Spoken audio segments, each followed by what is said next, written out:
капитализмыг өмөрхөе.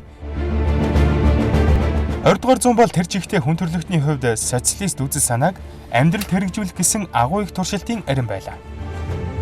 Социалист үзэл санааны салбар мөчрүүд болох коммунист, нацист, фашистууд газар дээр диваажин байгуулах мөрийн хөтөлбөрөөр ард олныг хуйлруулж хэдхэн 10-ны дотор дэлхийн тэнх хагасыг там болгон хувирглаа.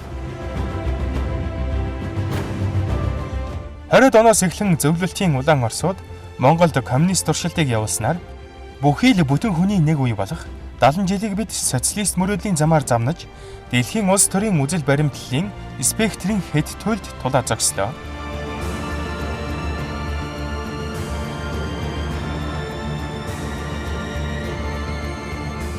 Ирээд он гарлаа. Коммунизм байгуулах мөрөөдөлтэй социалист үзэл санаа түүхийн хогийн савнд чулуудагдлаа. Бид бодит байдалтай нүүр тулж зах зээлийн нийгэм рүү хөл алдаад явчихлаа. Хөдөлгөөнүүд чинь бий болоод энэ тийм жигсаал цуглаан өсгөлэн болоод ирсэн. Тэгэл бид нар ч одоо бүгд л тэнд гүйж очиж оролцдог залуу байсан гэж. Үүдийн тэр 20 хэдэн градусын үүдэн чинь 2 хүүхдээ чирээл цэцэрлэгээс нь аван гутаа шууд цуглаанд бол хүүхдтэйгээ явдаг байлаа шүү. Би яг тэр нөгөө цуглаануудад нь очиж ирсэн, оролцож ирсэн, өглөөгүйч гэлээ гэсэн. Та нар одоо яагаад ингэ өөрчлөлтийг хүсэж байгаа гэдээ ингээл асуухаар чинь би хэлдэг байхгүй. Одоо би чи ажилчин хүн байсан юм чи. Бид нар одоо ингээ илүү цаг ажилласан ч гэсэн илүү цаг авч чадахгүй байна. За ингээд шинэ миний юм ингээ санаачлаад одоо ингээд албан байгууллагт уул нь зарим газар нь өгдөг, зарим газараа өгдөггүй. Ерөнхийдөө өгөхгүй талтай их тийм байсан. Тэр чинь бас мөнгө төгрөг тэр нийтийн аж ахуй байсан болохоор бас бололцоо муутай аж байсан юм уу? Угаасаа цаанаасаа тийм нөгөө тэгшдэг системээс итгэлгээ тэгээд идэх байсан юм уу? Ерөөсөө урамшуул эднэр дээр айгүй муу шудраг биш байх гэж би бодоод идэв.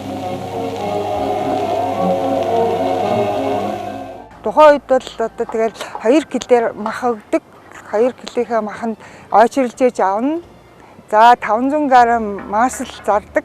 За тэрийгээ бол бас хэдэн хоногийн дараа өдөр болго очиод авах бас нөгөө байхгүй шүү. Социалист нийгмийн үед бол өөрийн хүслээрш хүний хүслээр л амьдарч байсан тул миний өнөөдрийн амьдралаас ялгаатай гэж би боддог юм. Өнгөрсөн 25 жилийн туршид монголчууд бид өөрсдийгөө зах зээлийн нийгэмд амьдарсаар ирсэн хэмээн өдий хүртэл итгэсээр байгаа билээ. Гэвч бид үнэхээр чөлөөт зах зээлээр замнав уу? Чөлөөт зах зээл байхгүй гэж хэлгэн жараач сэтгэл хөдлөлийн асуудал мэдээж чөлөөт зах зээл байгаа. Гэхдээ жишээлбэл яг над шиг илүү либерал хандлагатай хүний хувьд тийм хүссэн хэмжээнд тийм ээ чөлөө зах зээл байхгүй байна гэж хэлвэл илүү бодтой байх л та. Улс төрийн өчнүүд тэгж ярьдаг юм л та. Неолиберализм гэл нэг амар зүйл гарч ирэл одоо ингээл хамгийн балжлаа. Би бол харин эсрэгээр бодлоо. Харамсалтай нь ерөөсөө манай либерализм явдгүй шүү дээ. Либерал шинжил ерөөсөө айгүй удаан хийгдээд яг манад одоо либерал юм явж байгаа гэж ерөөсөө айгүй хэцүү байхгүй. Одоо ингээд судалгаараа үзэхэд хамгийн нэр мунтай одоо шүүгийн салбар гэх чинь ямар ч либерализм явагддаг. Одоо л нэг шинжлэхдэх гээл ингээд нэг бужигнаан донд явж шít. Босролын систем бас байхгүй. Эрчим хүчний одоо яг амьдралын эдийн засгийн бол эрчим хүчний систем байхгүй. Түлш байхгүй, бензин байхгүй. Ингээд бүх юм ингээд төрийн юм дээр ингээд барьцсан. Нөгөөслөц муу хөвөрөл байгаа шүү. Бид нар яг одоо тал нь ингээд социалист те тал нь одоо юу гэдэг юм бэ? Социал демократ л гэсэн. Би бол өөрийнхөө нийгмийг бол социал демократ нийгэм л гэж хардаг. Хүмүүсийн хандлага ч гэсэн нэг тийм. Яг одоо олонхойгоо манай сонгогчдын, манай нийгмийн хандлага юу гэхээр яг тийм либерал хандлагатай энэ төр бол бас биш. Ер нь либералист үзэл бол дундаж ангийн тэрнээс дээш байдаг хүмүүс зориулах зүйлс санаа юм л гэж би хувьдаа боддог шүү дээ.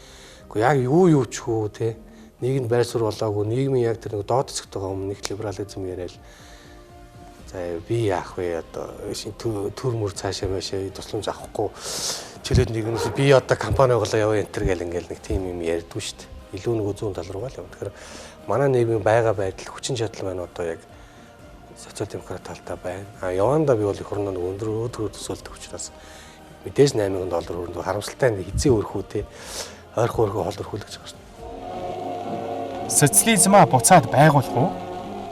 Ухрах уу? Урагшлах уу?